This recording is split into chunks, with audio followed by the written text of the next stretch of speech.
네, 이재명 대통령이 오늘 G7 정상회의 2일차 일정에 나섭니다. 첫 한일 정상회담도 진행할 예정인데요. 이런 가운데 트럼프 대통령의 갑작스러운 조기 귀국으로 한미 정상회담이 무산되면서 그 배경에도 관심이 모아지고 있습니다. 자세한 내용은 국립외교원 민정훈 교수와 알아보겠습니다. 어서 오세요. 네, 어서 오십시오. 네, 일단은 1박 3일 일정 아주 숨가쁘게 진행이 되고 있습니다. 물론 이틀째 지금 주요 일정이 좀 남아있긴 한데요. 지금까지 일정 보시면서 총평을 하신다면 어떤 말씀하시겠습니까? 보도에 나온 것처럼 이번 우리 대통령의 G7 정상회의 참석은요, 전 세계에 한국이 돌아왔다, 한국의 정상회의가 돌아왔다, 정상화됐다 이런 부분에 대해서 공표하는 그런 의미가 상당히 큽니다. 그래서 실질적인 의제라든지 협력이라든지 이런 부분에서의 어떤 논의보다는 이제 그 정상께서 참석하셔가지고 다른 정상들과 어깨를 나란히 하면서 우리나라의 품격과 위상을 전 세계에 다시 한번 확인해주는 그 자체로 상당한 의미가 있습니다. 잘 아시는 것처럼 지난 6개월간 우리가 극심한 국내 정치 혼란을 겪었기 때문에 그런 부분에서 대내적으로 많은 우려가 있었기 때문에 그런 우려를 해소시키는, 즉 어떻게 본다면 코리아 리스크가 있다고 하겠죠. 이게 남북 관계가 아니라 우리 국내적으로 생긴 코리아 리스크가 있기 때문에 그거를 코리아 프리미엄으로 바꾸기 위해서는 이러한 G7 정상회의 참석이 필요했다고 생각을 하고 있고요. 이와 더불어서 이제 이재명 정부가 국익 중심 실용 외교를 주창하고 있기 때문에 아무래도 국가는 한미동맹을 토대로 한미일 협력, 그 토대로 중국이나 러시아 같은 주변국과의 관계를 관리하는 그러한 외교 정책을 주창을 하고 있는데 그 토대가 되고 있는 미국과의 관계, 일본과의 관계, 그리고 주요국과의 관계 이 부분에 있어서 정상 간 신뢰를 돈독히 하는 계기를 만드는 게 필요한 거거든요. 그래서 이번에 G7 주요국 정상들이 참석하시기 때문에 그 정상들과의 약식 양자회담을 통해 가지고 그러한 상견례 그리고 어떤 신뢰를 쌓는 토대를 만들기를 기대를 하고 있었거든요. 근데 아쉽게도 그 보도에 나온 것처럼 미국 트럼프 대통령이 조기 귀국을 하셨기 때문에 한미 정상회의도 열리지 못하는 게 아쉽지만 그 이외에 일본 정상이라든지 다른 주요 정상과는 약식 정상회담이라든지 다자회의 참석을 해서 우리가 소기에 목적하던 부분을 이룰 수 있기 때문에 상당히 의미가 있다 이렇게 보고 있습니다. 총평을 하시면서 간단히 언급을 해주시긴 하셨습니다만 이제 첫 번째는 날에 소화한 일정들이 있고요. 지금 말씀하신 것 중에 앞으로 소화하게 될 일정들이 또 있잖아요. 장소부터도 좀 이동을 해서 오늘 일정을 소화를 하게 되는데 오늘 이제 어떤 일정을 소화하게 되는 겁니까? 오늘은 이틀째 일정이죠. 1박 3일 일정 중에서 첫 번째 날은 이제 캐나다에 도착을 하셔가지고 이제는 어떻게 보면 리셉션하고 만찬이 주가 되는 거죠. 그 이전에는 그러니까 7개의 G7 정상 회의 국가들 위에 7개 국가가 또 초청을 받았습니다. 한국이라든지 호주, 인도, 멕시코 여태 국가들이 초청을 받았기 때문에 우리 이재명 대통령께서 취임하시고 나서 처음으로 이제 남아공 대통령과 약식 정상회담을 하셨고요. 그다음에 호주 대표와 이제 정상회담을 하셨습니다. 그래서 그 부분을 통해 가지고 남아공 같은 경우에는 아무래도 아프리카 최대 경제 대국이고요. 이제 우리와는 경제 교류도 있고 기술 교류도 있고요. 우리 기업들이 남아공에 진출해 가지고 사업도 활발하게 하고 있기 때문에 그 부분에서 긍정적인 평가를 현재에서 받고 있습니다. 그리고 요즘 화두가 되고 있는 첨단 기술이나 핵심 분야 관련해서 공급망, 즉 핵심 광물이 풍부한 지역이 아프리카이기 때문에 그러한 부분에서 이제 공급망을 확보하는 측면에서 아프리카의 관계가 되게 중요하기 때문에 남아공과의 관계를 갖다가 증진시키는 것은 그런 측면에서 상징성이 있죠.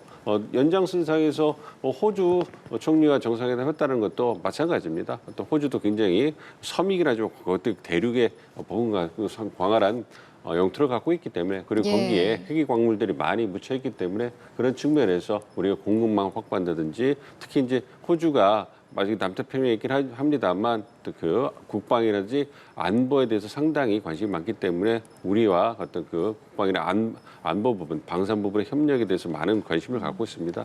그런 부분에서도 우리가 좋은 거래처가 될 수 있기 때문에 그런 부분에 있어서 우리의 실리를 추구하는 외교가 될 수 있겠죠. 그래서 1일차에는 이러한 남아공이나 호주 같은 초청국가의 대표들과의 약식 정상회담 그리고 이제 주재국 캐나다에서 마련한 어떤 그 리셉션이라든지 만찬에 참석하셔가지고 어떤 그 정상들과의 어떤 교류를 하는 예. 그런 모습을 보여주셨고요. 2일차는 이제 잘 보도해 주시는 것처럼 이제 확대 정상회의가 열리는 거죠. 거기서 우리 대통령께서 에너지 안보와 AI 관련돼서 우리나라의 입장, 역할, 기여 등에 대해서 말씀을 해주실 겁니다. 그걸 통해서 한국이 돌아왔고 세계 최고의 제조 역량을 가진 한국이 이제 다른 그 주요 국가들과 함께 전 세계의 번영을 위해서 노력할 것이다. 이런 부분을 확인해주는 그런 무대가 될 것으로 기대를 하고 있습니다. 예. 네, 그리고 1차 일정을 말씀해 주셨는데 사실 이번 정상회의에서 가장 큰 관심사는 이재명 대통령과 트럼프 대통령의 첫 만남이었습니다. 그런데 트럼프 대통령이 조기 귀국을 택하면서 또 불발이 됐는데요. 조기 귀국에 대한 그 이유는 무엇으로 보십니까?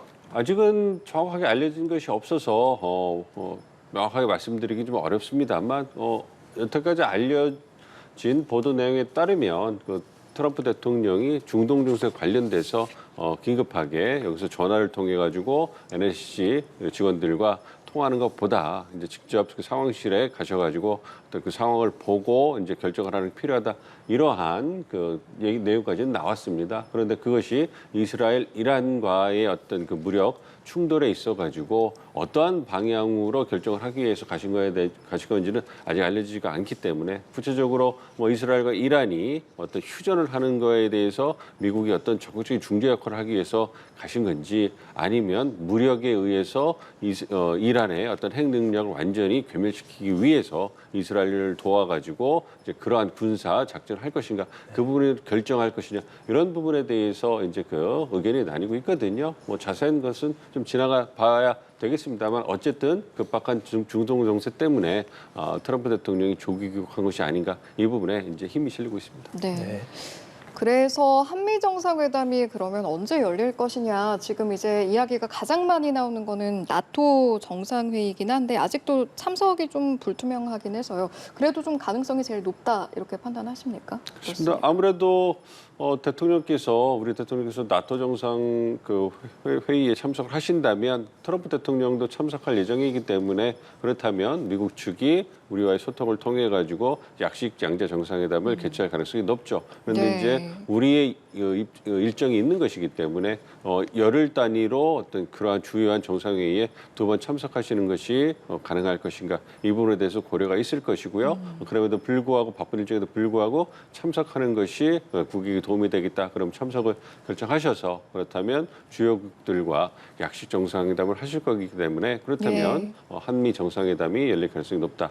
만약에 나토 정상회의에 대통령이 참석하지 않는다면 보도에 나온 것처럼 그렇다면 한미 양국 간의 실무 간의 어떤 접촉을 통해 가지고 소통을 통해 가지고요. 이제 대통령께서 방미하셔서 어떤 그 약식이 아니라 이제 그 제대로 된 그 정상회담을 양자 정상회담을 가질 가능성이 높은 거죠. 관련해서 하나 여쭤보고 싶은 게 이제 나토 정상회의 안에서 이제 다자 외교 무대 안에서 양자 회담이 이루어졌을 때와 방미를 해서 이제 두 정상이 회담을 했을 때 그 깊이에 대해서 좀 달라질 수 있다. 여기에 대해서는 어떤 의견 가지고 계신지요? 상당히 달라질 수밖에 없죠. 왜냐하면 다자회의 계기에 열리는 양자 그 정상회담은 시간도 한 30분에서 1시간밖에 되지가 않고요. 예. 그리고 의제 자체도 시간이 짧기 때문에 상당히 그 많은 걸 다루기가 어렵습니다.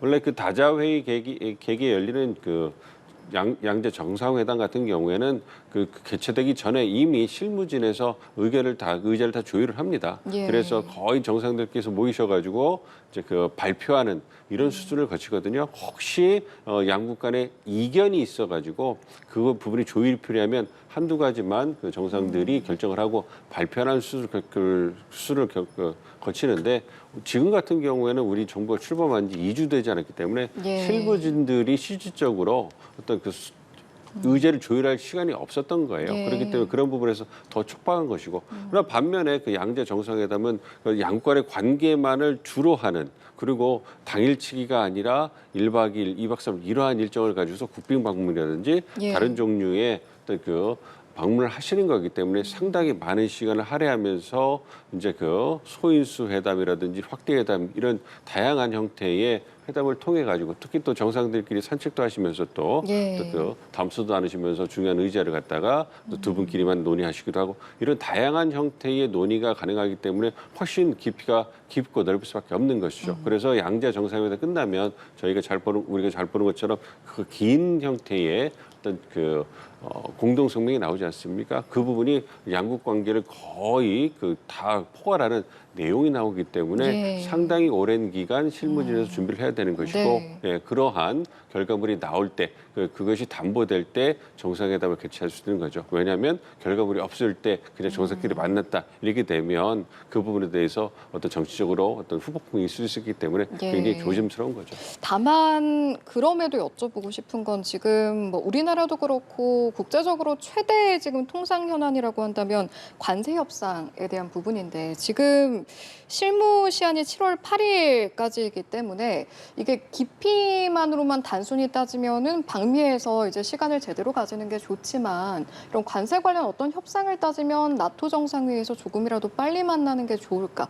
이런 이해득실을 좀 따져봤을 때 어느 쪽에 손을 들어주시겠습니까? 저는 그 부분에 대해서는 우리가 좀 그 시간을 가지고 보다 확실한 대응책을 마련해야 된다. 왜냐하면 이번 그 미국과의 관세 협의가 우리의 경제적 이익에 상당한 영향력을 발휘할 수가 있기 때문에 그런 측면에서 보다 확실하게 제대로 된 준비가 필요하다. 이런 입장을 가지고 있고요. 무엇보다도 우리가 국내 정치적인 혼란 때문에 새 정부가 출범한 지 한 달도 안 돼 가지고 이제 7월 8일 줄라이 패키지 마감 시간이 오기 때문에 그 한 달 남짓한 그 시간 동안에 어떤 제대로 된 해결책, 대응책을 마련하기 쉬운 게 아닙니다. 그렇기 때문에 그런 부분에서 미국과의 소통을 통해 가지고 우리의 입장을 전달하고 근데 그 부분에서 좀 어느 정도 양해를 구해 가지고 보다 시간적으로 이제 확보를 하고 대응책을 마련하는 게 필요하고요. 이와 관련해서 미국 측에서도 스캇 베센트 재무장관이 얘기한 것처럼 충실하게 협상에 임하는 그 대상국 같은 경우에는 어떤 90일의 어떤 상호관세 유예기간을 연장해 줄 수 있다 이렇게 얘기를 했기 때문에 또 한국이 충실하게 협상을 임한다는 것을 갖다가 미국 측에서 인정을 하고 있기 때문에 그런 부분을 본다면 그렇다고 해서 무한정 그 기한을 늘릴 수는 없겠습니다만 그렇다면 우리가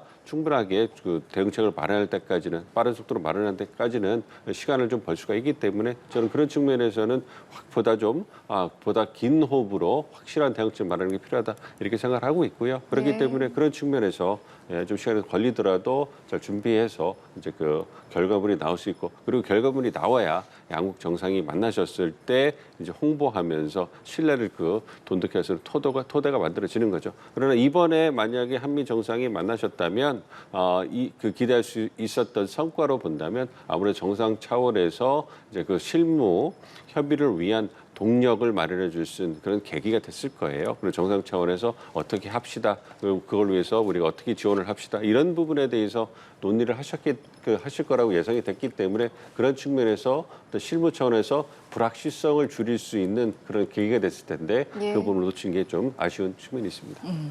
알겠습니다. 네, 일단 한미 회담은 불발됐지만 말씀 주셨듯이 여러 대안은 아직 남아 있는 상황이고요. 그 대신에 이제 현지 시각으로 17일 오후면 이시바 시게루 일본 총리와는 양자 회담이 확정돼 있습니다. 그래서 올해가 한일 수교 60주년이자 또 광복 80주년인 만큼 어떤 얘기가 오갈지 주목되고 있는데 과거사 현안에 대한 논의가 이루어질 수 있을까요? 그럴 가능성 크지 않다고 봅니다. 한미 정상회담과 마찬가지로 한일 정상회담도 두 정상이 상견례하는 자리거든요. 상견례하는 자리에 그렇게 좀 민감한 그 얘기를 하는 것은 사실은 바람직하지는 않다고 생각을 하고 있고요. 왜냐하면 한일 간에 지금 추구하는 것이 이제 일관되고 견고한 그리고 보다 성숙한 한일 관계를 만들어가자. 그러니까 지금의 말씀해 주신 것처럼 올해가 한일 수교 60주년이잖아요. 그래서 어제 주일 대사관에서 그 관련된 행사를 열어서 이제 그 인사들을 초청해 가지고 축하를 했습니다. 거기서 때 이제 표 자체가 Holding Hands for Better Future 해가지고 보다 나은 미래를 위해서 손을 잡고 함께 갑시다. 이것이 표어였어요. 그걸 본다면 아무래도 미래지향적이고 뭔가 그 발전적인 한일 관계를 만들어가자는 그런 표이기 때문에 민감한 과거사나 역사 부분은 이제 원칙적으로 관리를 하면서 사회, 경제, 문화 부분에 있어가지고 미래지향적으로 발전적으로 상호 호혜적인 방향으로 한일 관계를 만들어 나가자 이런 부분에 이제 그 공감대가 형성이 돼 있습니다. 어제 행사 같은 경우도 저도 좀 참석을 했습니다만 상당히 많은 인원들이 오셨어요. 그래서 예. 한일 관계가 지금 굉장히 좋구나 이 부분을 반증해주는 그러한 사례가 아니었나 좀 보고 있기 때문에 예. 그런 걸 본다면 이제 일본 측에서도 지금과 같은 좋은 분위기를 계속 이어나가고 싶을 거예요. 왜냐하면 한국은 굉장히 중요한 이웃 국가고 파트너이기 때문에 항상 발전적으로 나가고 싶은 생각이 우리가 같거든요. 그렇기 때문에 난감하고 좀 민감한 부분은 관리하면서 이제 서로 윈윈할 수 있는 부분에서 이제 그 협력을 강화해 나간다면 그렇다면 양국이 원하는 보다 미래지향적이고 발전적인 관계를 만들어갈 거고 예. 이번에 한일 정상회담이 그러한 미래지향적 발전을 위한 토대를 만들 것이다 이렇게 기대를 하고 있습니다. 예. 한미 정상회담이 불발되고 나서 사실은 이제 저희가 조금 전에 이야기했던 한일 정상회담에서는 그럼 어떤 이야기가 나올까, 뭐 어떤 성과들이 나올까에 대한 부분이 좀 주목이 갔고 또 하나 주목되는 게 이재명 대통령이 이번 이제 G7 정상회의 어떤 주제에 해당하는 발언들이 두 번의 발언의 기회가 있지 않습니까? 그 내용에 있어서는 어떤 부분 주목하면 되겠습니까? 자, 이번 G7 정상회의의 의제가 안보 부분에서는 지역사회와 전 세계 보호, 그러니까 뭐 평화 안보를 강화하는 것, 뭐 다른 국가의 간섭이라든지 국가 간 범죄 대응, 산불 공동 대응 뭐 이런 부분이 들어가 있어요. 그러니까 다른 국가에 간섭하면 중국 견제가 들어갈 수 있기 때문에 우리가 좀 민감한 부분이 있긴 합니다만 아무래도 그것보다는 뭐 자연재해 산불 공동 대응이라든지 이런 게 들어가 있고요. 그다음에 두 번째가 에너지 안보 구축, 그다음에 디지털 전환 가속화해서 광물 공급망을 강화한다든지 인공지능, 양자 기술을 활용해서 경제 성장을 촉진하는 것. 그리고 세 번째 주제가 미래 파트너십 확보인 거예요. 그래서 보다 강력한 인프라를 구축하고 양질의 일자리를 창출하고 그걸 위해서 협력을 증대해 나가는 이런 부분이 있고 예. 이제 마지막 주목해 볼 만한 것이 우크라이나 등 분쟁 지역의 평화 회복 지원 이 부분이 있습니다. 그렇기 때문에 본다면 이번에 그 의장국이 캐나다에서 미국과 G6 국가들 간에 의견 차이가 꽤 있어요. 뭐 관세 협의라든지 우크라이나 전쟁이라든지 이라크, 이스라엘, 어떤 이란 무력 충돌이라든지 러시아에 대한 인식이라든지 이런 부분에서 차이가 있기 때문에 최대한 혼란스럽지 않고 논란이 없는 그런 실질적인 부분에서의 어떤 그 의제를 많이 넣어놨다 이렇게 생각을 하고 있고요. 예. 그 대표적인 의제가 말씀해주신 에너지 안보, 그다음에 이제 AI 이런 부분입니다. 그렇기 때문에 우리 대통령께서 어떤 그 경제 안보, 경제 외교 측면에서 에너지 안보라든지 에너지 다변화, 그다음에 디지털 전환 가속화 이런 부분에서 AI 관련된 발언을 하실 거고요. 그러니까 에너지 안보 같은 경우에는 잘 아시는 예. 것처럼 화석연료 에너지, 원자력을 적극적으로 그 단계별로 쓰고 있지만 그럼에도 불구하고 친환경 에너지로 지구를 살리기 위해서 전환을 해야 된다. 예. 그러한 그 중요한 목표에 우리 한국도 동참을 할 거고 어떠한 역할과 기여를 통해서 그러한 목표를 달성하는데 한국이 글로벌 선도국가로서 기여를 할 것인가 이런 부분에 대해서 발언을 해주실 거고요. AI라는 것은 이재명 대통령이 어떤 주요 공약으로 내건 거 아니겠습니까? 그렇기 네. 때문에 그런 부분에서 에너지 안보와 AI를 하기 위해서 원전이라든지 친환경 에너지를 어떻게 활용해서 AI를 발전시키고 그것을 세계의 어떤 그 기술 발전, 번영에 기여하도록 한국이 역할을 할 거냐 이런 부분에 대해서 말씀하실 거예요. 그러면 네. 정상이 이러한 중요한 미래 먹거리 관련된 부분에서 발언을 하시면 이것이 참석국이라든지 전 세계 관심 있는 국가들에게 어떤 우리 입장을 보여주는 거고 협력을 할 수 있는 그런 공간을 만들어주게 될 겁니다. 그래서 우리의 국익을 담보할 수 있는 경제 외교의 좋은 사례가 될 거라고 보고 있기 때문에 이제 전 세계가 우리 대통령께서 어떠한 입장을 관련해서 발표하실지 좀 주목하고 있다 이렇게 보고 있습니다. 알겠습니다. 말씀하시는 사이에 또 속보 내용이 들어와서 앞서 자막으로는 저희가 전해드리기도 했는데요.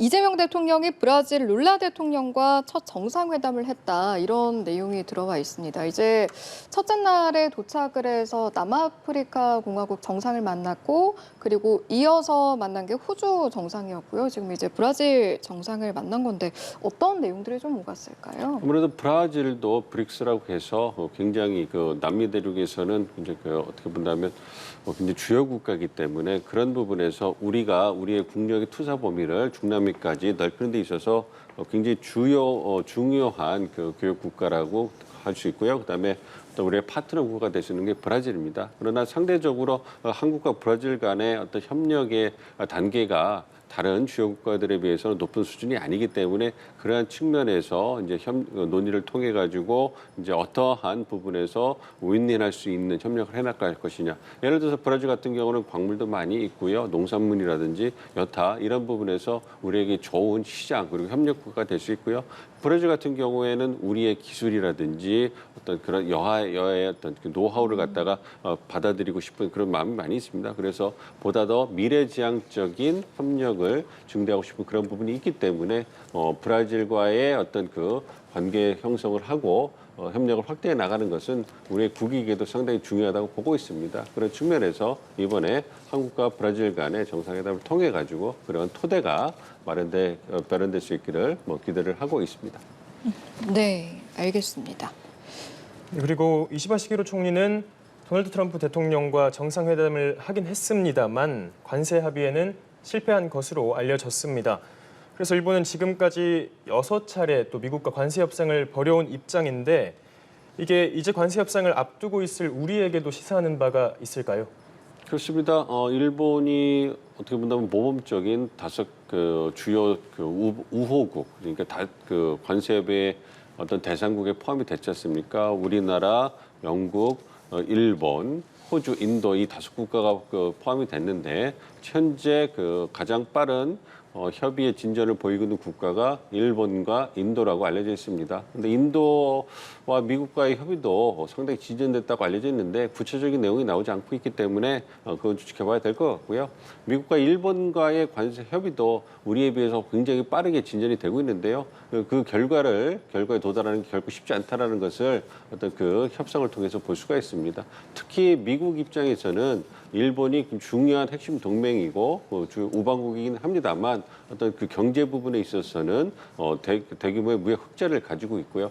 자동차를 위시해서 굉장히 주요한 미국의 어떤 주요 제조업 관련된 그러한 분야에서 일본에게 많은 그 흑자를 내주고 있는 상황이거든요. 그렇기 때문에 품목별 관세라든지 상호 관세를 25%, 50% 부과해가지고 미국의 이익을 담보하려는 그런 움직임을 보이고 있고 그런 움직임에 대응을 해서 일본은 자동차 산업이 대미 수출의 주력 그런 분야이기 때문에 어떤 그 품목별 관세, 상호 관세를 철폐하는데 그 주력을 하고 있습니다. 그래서 어떤 에너지 수입을 더 늘려가지고 무역 수출 흑자를 줄이고 그리고 이제 비관세 장벽이라고 할 수 있는 자동차 분야에 있어서의 어떤 검사라든지 여타 부분의 그러한 비관세를 좀 낮춰가지고 미국에게 어떤 공간을 만들어줌으로써 상호 관세와 품목 관세를 철폐하려고 하고 있는데 그 부분에서 이제 난항을 겪고 있는 거예요. 미국은 최소한 기본 관세 10%는 유지해야 된다.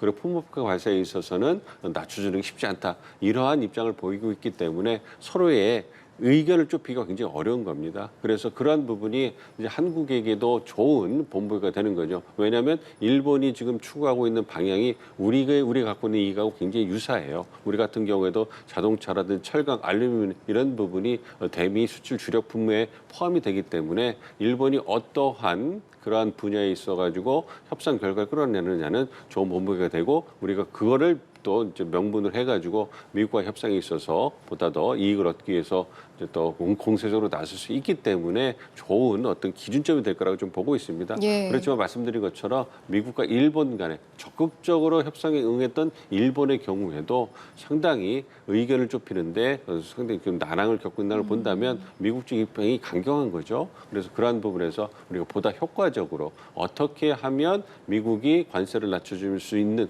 그 명분을 만들어줄 것이냐. 그래서 우리가 얘기하는 것처럼 에너지 협력을 중대한다든지 조선 협력을 중대해서 한국과의 협력이 미국의 전략적 이익에도 부합하고 그리고 이제 우리가 에너지 수입을 더 늘림을 해가지고 무역 흑자를 줄이는 노력을 통해 가지고 뭔가 국내 정치적으로 미국이 활용할 수 있는 그런 또 명분도 만들어줘야 되기 때문에 네. 다각도의 노력을 하고 있고 그 부분에 있어서는 치열한 협상은 불가피하다. 그러나 결과를 좀 기대해도 괜찮지 않을까 그렇게 보고 있습니다. 알겠습니다. 앞으로의 상황도 좀 계속해서 주목해 봐야 할 것 같고요. 다시 G7 정상회의 그 자체로 다시 좀 중심을 옮겨 보도록 하겠습니다. 저희가 이제 앞서 이미 이뤄진 외교 일정들도 짚어봤고 또 뭐 한일 정상회담이나 뭐 이재명 대통령의 연설 등 앞으로 진행이 될 일정에 대해서도 좀 짚어봤는데요. 그 중에 어떤 외교적인 시사점이라고 해야 할까요? 가장 좀 중요하고 주목할 만한 일정을 꼽는다면 어떤 것을 꼽으시겠습니까? 이제 남아있는 일정 중에서 가장 중요한 거는 말씀드렸던 것처럼 우리 대통령께서 이제 그 두 차례의 그 발언을 통해 가지고 또 관련 분야 에너지 안보와 그다음에 AI 분야에 있어서 우리 입장을 전달하는 게 중요하고요. 이와 더불어서 이제 그 남은 그 시간 동안 이제 그 G7 정상 국가들과 EU하고 우리가 정상회담이 예정돼 있습니다. 그리고 다른 국가들과도 최근까지 조율을 통해 가지고 양자 정상회담을 할 예정이거든요. 예. 그러니까 아무래도 G7 정상회의라는 것은 이제 다자회의고요. 그래서 전체 확대 회의에서 어떤 그 어깨를 나란히 하면서 우리의 품격과 위상을 확인하는 것.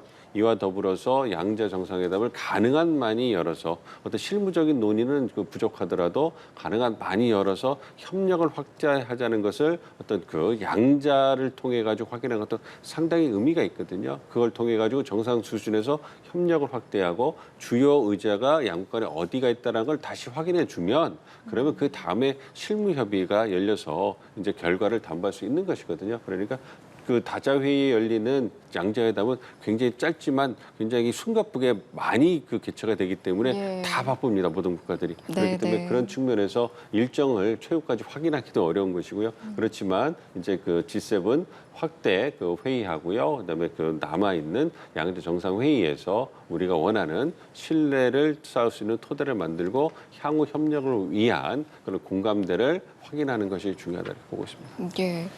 이제 말씀해 주신 부분에 대한 어떤 연장선상에서 하나 추가로 질문을 좀 드리자면 사실은 뭐 다자외교 무대가 가지고 있는 기본적인 특성 좀 숨가쁘게 진행이 된다라는 점 그런 부분을 감안을 한다고 치더라도 지금 이재명 대통령이 이제 실용외교 기조를 가지고 G7 정상회의에 방문을 했잖아요.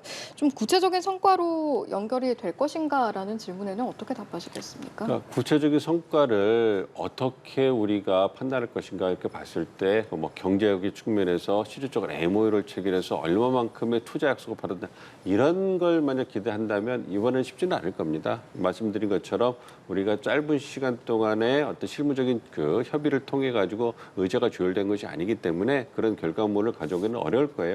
그렇지만 말씀드린 것처럼 우리가 어떤 그 예상치 못했던 어떤 그 계엄 선포와 탄핵 사태로 인해 가지고 6개월간의 또 국정 혼란이 생겨 공백이 생겼습니다. 그렇기 때문에 외교 안보 부분 그리고 대외 정책 부분에 있어 가지고 상당히 손실이 발생할 수밖에 없었고요. 그러한 코리아 리스크를 해소하는 게 굉장히 중요했기 때문에 출범한 지 2주도 안 됐는데도 불구하고 그러한 정상회의를 복원하고 정성하는 게 굉장히 중요하다는 판단에 이번에 참석하시는 거거든요. 그렇기 때문에 말씀드린 것처럼 정상들과 직접 조우를 하셔가지고 이제 한국이 돌아왔고 협력을 증대하기 위해서 노력하겠다 이런 부분을 정상이 약속해주고 대면하시는 것 그 자체가 상당한 의미가 있다고 보고 있습니다. 그래서 네. 이번에는 그러한 외교적 상징성에 중대한 의미를 부여하는 것이 적절하지 않을까 보고 있습니다. 네, 알겠습니다. 그리고 지금 자막으로도 나오고 있었는데 G7 플러스로 도약하겠다라는 언급을 이재명 대통령이 했습니다. 그리고 미국 측의 전략국제문제연구소에서도 한국과 호주를 G7에 추가를 시켜야 된다 이런 발표도 했었는데 이런 가능성에 대해서는 또 어떻게 보시나요? 가능성은 열렸다고 생각을 하고 있고요. G7 플러스 G8, G10 이 얘기가 어제 오늘 얘기가 아니고 상당히 오랫동안 이제 나오고 있는 거예요. 수년 동안 나오고 있는 부분입니다. 그렇기 때문에 이 부분에 대해서 어느 정도 G7 국가들의 공감대가 형성이 돼 있다고 생각을 하고 있고요. 그러니까 우리도 적극적으로 우리가 G7 플러스 뭐 G8이 됐든 G9이 됐든 거기에 포함될 수 있도록 노력하는 게 필요한 거고요. 그걸 위해서는 아무래도 우리나라가 G7, G8, G9에 포함된 만큼 얼마나 역량을 가지고 있고 의지가 있는가 이 부분을 확인해 줘야 되는 부분이거든요. 그렇기 때문에 우리 정상이라든지 우리 어떤 외교 당국이 그러한 목표를 위해서 더 체계적으로 접근하는 게 필요하다고 생각을 하고 있습니다. 예. 무엇보다도 일본과의 관계가 중요하거든요. 왜냐하면 잘 아시는 G7 국가들 중에 유일하게 아시아 국가는 일본이 포함되어 있는데 일본이 그러한 그런 우월한 그 지위를 갖다가 놓치고 싶지 않다라는 얘기가 공공연히 들리기 때문에 예. 그러니까 한국이 아시아 국가에서 들어가기 위해서는 일본과의 관계를 관리하고 그리고 일본 이외의 다른 국가들과의 어떤 소통을 통해 가지고 일본이 마지못해서라도 다른 국가들과의 관계 그리고 의견을 존중해서 따라올 수 있도록 하는 외교적인 노력을 기울이는 게 필요하다 이렇게 보고 있습니다. 알겠습니다. 말씀하시는 중에도 저희 계속해서 캐나다 지금 이 시각 G7 정상회의장의 모습을 여러분께 보여드리고 있습니다. 앞서 이제 G7 회원국이죠. 이시바 시게로 일본 총리의 모습도 보였고요. 또 우르줄라 폰데르라이엔 EU 집행위원장의 모습도 보였는데요. 저희가 또 공식 일정 현장 화면 들어오는 대로 계속해서 여러분께 전해드리도록 하겠습니다. 다시 이야기를 좀 돌아가 보면 사실은 저희가 앞서 한미 정상회담에 대한 어떤 기대감 그럼에도 불구하고 불발되는 상황을 이야기를 했었는데 사실은 속보로 들어왔던 내용이 트럼프 미국 대통령이 이란 최고 지도자의 위치를 정확히 알고 있고 지금은 살해하지 않을 것이다. 그런데 이란이 무조건적으로 항복을 해야 한다. 이런 언급이 나왔다. 뭐 이런 속보도 저희가 전해드렸었거든요. 상당히 발언 수위가 좀 높고 그리고 G7 정상회의 도중에 귀국을 하고 나온 발언이다라는 점에서 봤을 때 어느 정도로 저희가 해석을 하면 될까요? 현재 상황. 글쎄요, 굉장히 좀 신중한 그런 말씀을 드려야 되는 부분이라고 생각을 하고 있고요.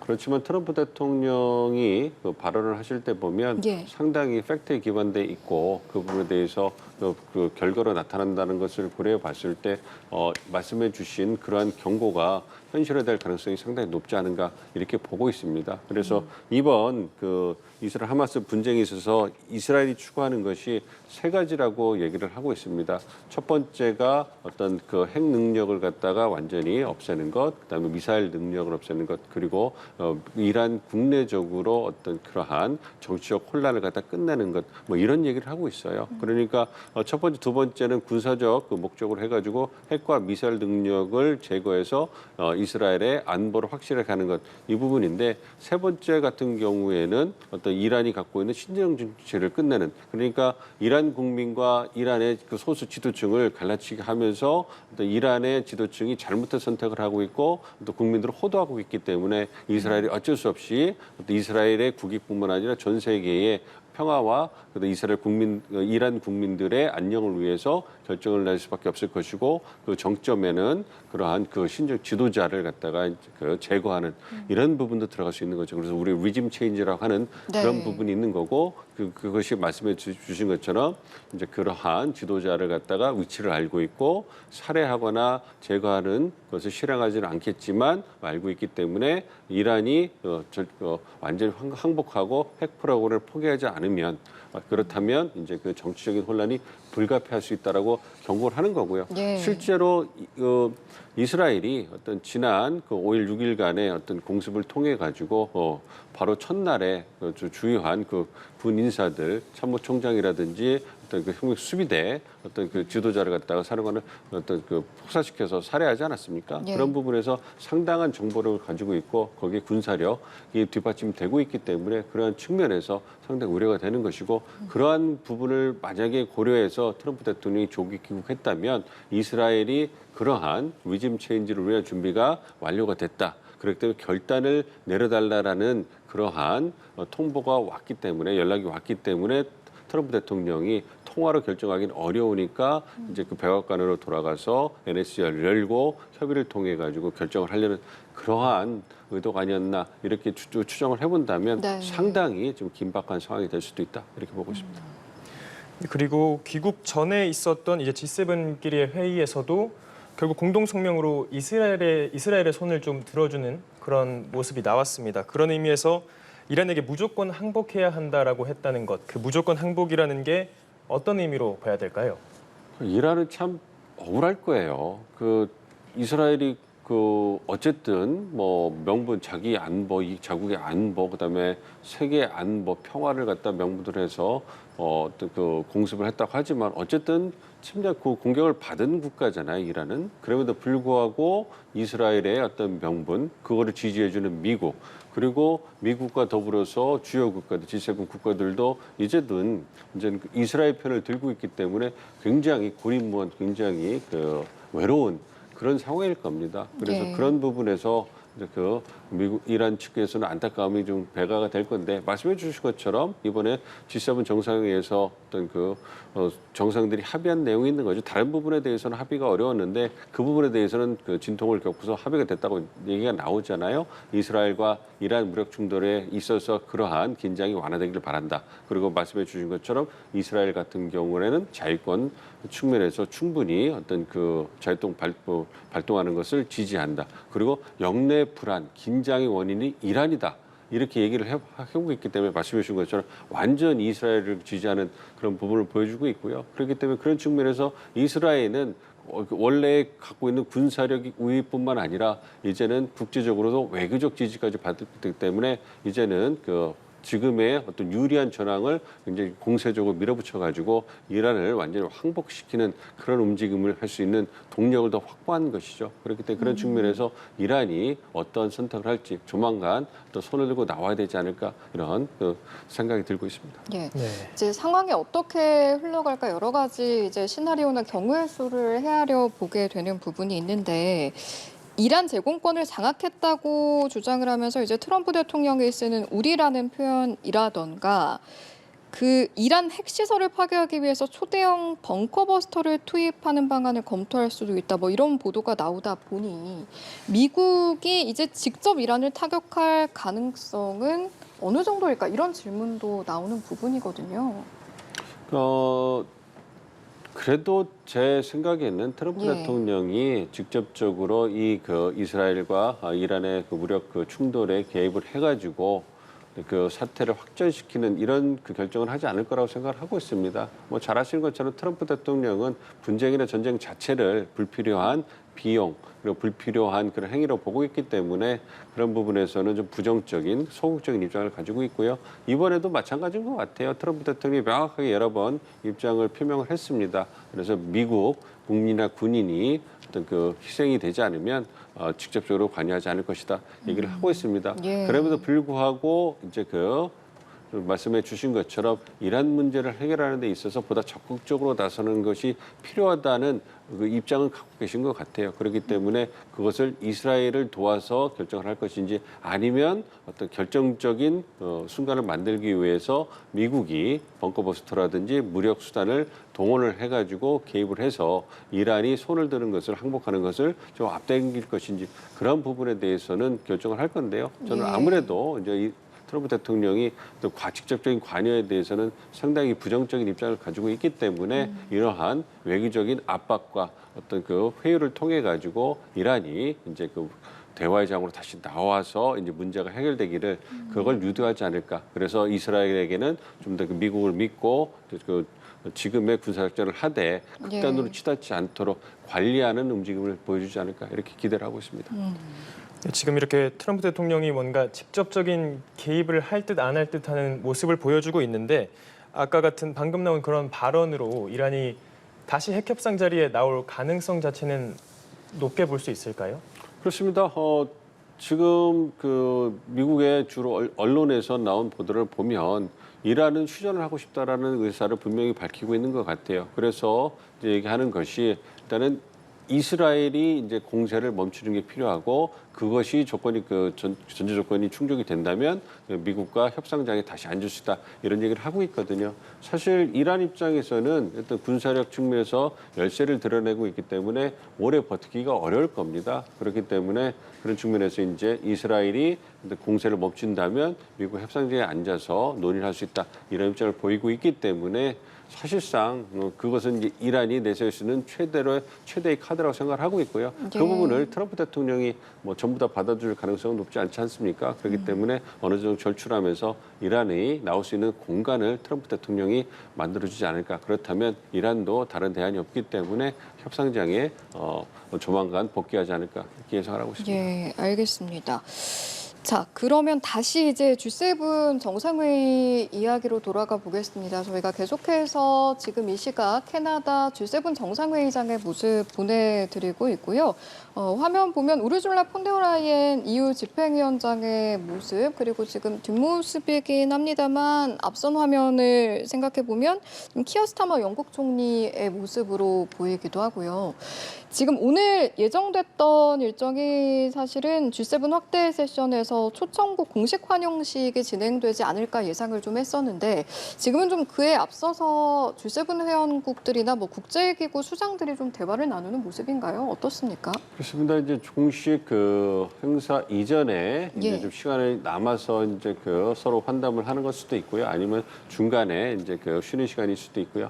그런 부분이 있습니다만 아직은 확대 G7 정상들, G6죠 정상들만 지금 보이고 있고요. 예. 그런 부분을 논의를 하고 있는 것 같습니다. 그래서 어쨌든 이번 회의는 G7 국가들에게도 미국을 상대로 해가지고 자신들의 경제적인 안보적 이익을 담보하기 위해서 굉장히 중요한 다자 협의의 장이었는데 트럼프 대통령이 조기국을 하면서 그러한 부분에서 많이 힘이 빠진 그런 모습을 보여주고 있습니다. 예. 그래서 지금 보이는 마크롱 대통령 같이 이제 유럽의 자강론을 주장하는 대표적인 지도자거든요. 그래서 이제 미국의 힘을 빌리지 않고 유럽 국가들이 힘을 합쳐가지고 스스로 유럽 대륙을 지켜내야 된다는 그런 주장을 하고 계시는데 예. 그런 측면에서 이번 논의를 통해서 얼마만큼 유럽이 자강론에 있어서 힘을 실을 수 있을지 예. 그리고 경제적 이익을 담보하기 위해서 미국에 대항해서 어떤 단합된 목소리를 보여줄 수 있을지 주목되고 있습니다. 알겠습니다. 지금 화면에는 에마뉴엘 마크롱 프랑스 대통령 그리고 안토니오 코스타 EU 정상회의 상임 의장이 뭔가 좀 깊은 대화를 나누는 모습이 보이기도 하는데 보면 국제기구의 수장들, EU 정상회의의 어떤 수장 두 인물을 포함해서 유엔 사무총장이라든지 나토 사무총장 여러 수장들이 참석을 했거든요. 본래 G7 정상회의 때 이런 국제기구 인물들이 많이 참석을 하는 편인가요? 어떻습니까? 그렇습니다. 이제 관련된 기구들이라면 초청을 하는 거고요. 하나의 국가의 정상처럼 예우를 받기 때문에 그런 측면에서 어떤 의전을 갖춰서 참석하게 되는 거죠. 그러니까 국제기구를 했지만 더 유럽을 기반으로 하고 있는 그런 국제기구들의 수장이기 때문에 상당히 많은 이해관계를 공유하고 있는 것이죠. 그래서 이제 다자 협의에 있어서 국제기구가 갖고 있는 고유의 영역이 있고요. 그걸 바탕으로 해서 이제 EU 국가들과 G7 국가들이 협력을 해나가는 그런 상황이 있기 때문에 그런 측면에서 굉장히 좋은 그리고 중요한 파트너가 되기 때문에 예. 이러한 다자 회의에 초청을 해서 의견을 얘기하고 입장을 공유하고 협력을 확대해 나가는 그러한 방안을 이제 함께 마련해 가는 그러한 모습을 보여주고 있는 것이죠. 그렇기 때문에 이렇게 정상들이 모여서 이제 그냥 농담하시고 이런 것 같지만 상당히 많은 정보가 오가고 입장을 허심탄회하게 어떤 주고받는 외교의 장이 될 수 있기 때문에 예. 저런 부분에서 굉장히 심도 있는 얘기도 오갈 수 있기 때문에 의미 있는 장이 될 수도 있다 이렇게 보고 있습니다. 네, 그리고 아까 말씀해 주셨던 것처럼 이제 트럼프 대통령은 귀국을 했습니다. 그리고 마크롱 대통령의 영상이 계속 나오고 있었는데 트럼프 대통령이 귀국을 하면서 결국 2번 이상 G7에 참여한 건 이제 프랑스의 마크롱 대통령밖에 남지 않았습니다. 그리고 나머지 5명의 주요 정상들은 처음 참석하는 건데요. 이 과정에서 그럼 프랑스의 어떤 영향력이 더 커질 수 있을까요? 사실 유럽도 미국의 어떤 기여와 역할이 자꾸 이제 축소되는 부분에 대해서 많은 우려를 하고 있고요.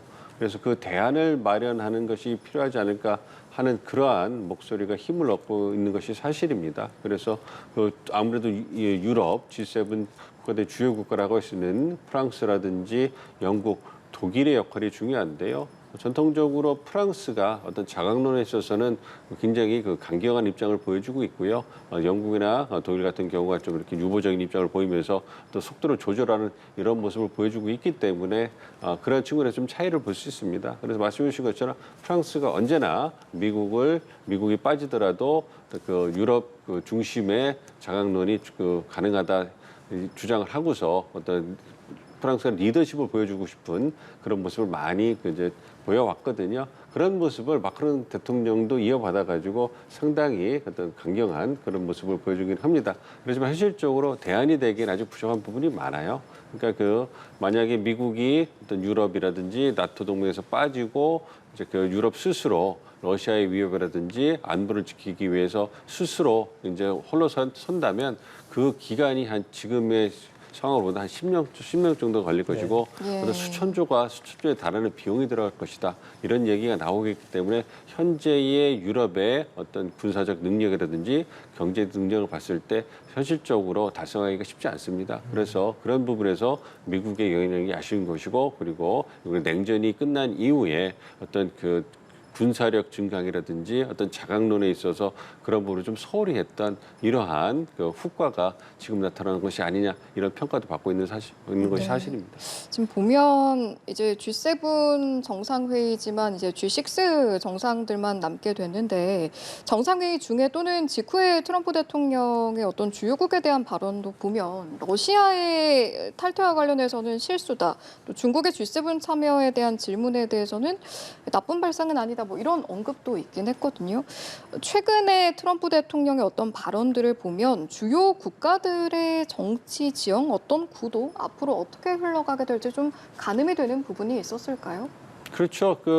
주요국에 대한 인식이 트럼프 대통령은 이전 미국 대통령과 많이 다르시잖아요. 그러니까 중국과 러시아가 G7에 참석할 수 있고 뭐 특히 이제 1998년부터 2014년까지는 G8이라고 그래가지고 러시아가 G7 정상회의에 참석을 하지 않으셨습니까? 그랬는데 그 부분에 있어서 이제 2014년에 크림반도 병합이 일어나면서 미국 오바마 대통령이 이제 주도를 해서 G8에서 러시아가 빠져서 G7으로 돌아갔거든요. 그러한 결정이 잘못됐다는 것이죠. 왜냐하면 러시아가 갖고 있는 정치, 경제, 외교적 영향력이 상당하기 때문에 주요국들의 모임이라고 한다면 러시아를 계속 포함시키는 것이 필요했다. 그 얘기는 뭐냐면 현재 트럼프의 미국에 있어서는 러시아와의 관계를 개선하는 것이 굉장히 중요하다. 미국의 이게 중요하다. 이렇게 보고 있는 거죠. 그래서 기존에 바이든 대통령이나 그 이전의 미국 대통령과 다른 인식을 갖고 있기 때문에 러시아와의 어떤 관계 개선을 중요시하고 러시아가 핵심적인 파트너 국가가 될 수 있기 때문에 그러한 미국의 이익을 등한시하고 러시아가 빠진 것은 잘못된 결정이다 이렇게 비판을 하는 거고요. 똑같은 인식의 연속선상에서 보면 중국도 굉장히 중요한 파트너가 될 수 있는 거죠. 중국이 갖고 있는 경제적 영향력이라든지 군사적 영향을 보면 이 국가들을 유럽 국가들이 따라오기가 어렵잖아요. 그러니까 미국을 제외하고는 중국의 군사력이라든지 경제력, 하드 파워를 따라올 수 있는 국가가 없기 때문에 그런 측면을 본다면 그렇게 강력한 경제력과 군사력을 가진 중국이 주요국 모임에 빠진다는 것, 참석한다는 것은 상당히 의미가 있는 거고 합당한 거 아니냐 이런 인식을 갖고 있는 거죠. 그래서 이전에 미국 대통령들이 보편적 가치, 원칙, 민주주의 이런 부분을 강조하면서 어떤 서방 국가들을 결집한 것과는 완전히 다른 모습을 보여줄 수 있기 때문에 이것이 말씀해 주신 것처럼 미국이 이러한 인식을 계속 갖게 된다면 아무래도 지금까지 보여줬던 어떤 자유주의 국가와 권위주가의 어떤 그런 진영 대결이 약화될 수가 있는 것이고 그렇다면 아무래도 강대국 정치로 돌아가면서 진영 대립이 아니라 자국의 이익을 극대화하는 강대국의 정치로 돌아가면서 이제는 미국 우위의 다극 시스템이 정착될 가능성도 이제 높아지는 것이 아닌가 보고 있는 거죠. 그래서 미국이 유일한 패권국이었던 1990년대를 지나서 21세기 들어와서 미국과 중국의 G2 시대가 되지 않았습니까? 그래서 그걸 지나서 이제는 이제 미국, 중국, 러시아 저런 지역의 강국들이 이제 그 부각이 되면서 우리가 보다 더 다각 시스템으로 또 다가가고 정착되는 그런 모습이 보여지지 않을까 이렇게 예상을 하고 있습니다. 알겠습니다.